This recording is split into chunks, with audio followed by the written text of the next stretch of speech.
Hi friends, welcome to Rupa kitchen. ಇವತ್ತು ಅವರೆಕಾಳು ಕಿಚಡಿ ಮಾಡೋ ವಿಧಾನ ಹೇಳ್ಕೊಡ್ತೀನಿ.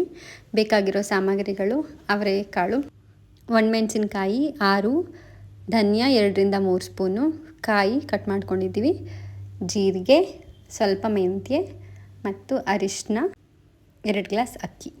ಮೊದಲು ನಾವು ಕಾಯಿನ ರುಬ್ಕೊಳ್ಳೋಣ. ನೀರು ಹಾಕ್ಕೊಳ್ದೆ ರುಬ್ಕೋಬೇಕು.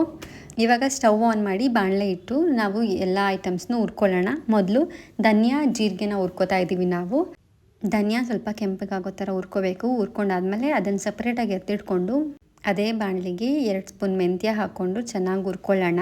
ಅದನ್ನು ಸೈಡಿಗೆ ಎತ್ತಿಟ್ಕೊಂಡು ಬಾಣಲಿಗೆ ಸ್ವಲ್ಪ ಎಣ್ಣೆ ಹಾಕಿ ಒಣಮೆಣಸಿನ್ಕಾಯಿನ ಹುರ್ಕೊಳ್ಳೋಣ.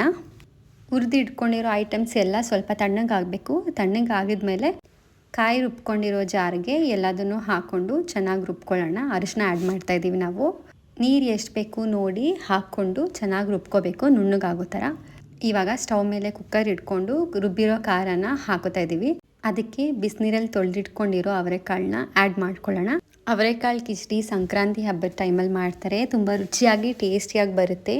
ನಿಮ್ಮ ಮನೇಲೂ ನೀವು ಟ್ರೈ ಮಾಡಿ ಕಮೆಂಟಲ್ಲಿ ನನಗೆ ತಿಳಿಸಿ. ಕೊನೆಯಲ್ಲಿ ನಾವು ಅಕ್ಕಿ ಆ್ಯಡ್ ಮಾಡ್ತಾ ಇದ್ದೀವಿ. ರುಚಿಗೆ ಎಷ್ಟು ಬೇಕು ಅಷ್ಟು ಉಪ್ಪು ಹಾಕ್ಕೊಂಡು ನೀರು ಹಾಕಿ ಕುಕ್ಕರ್ ಲಿಡ್ನ ಕ್ಲೋಸ್ ಮಾಡೋಣ. 1 ವಿಷಲ್ ಆಗಬೇಕು.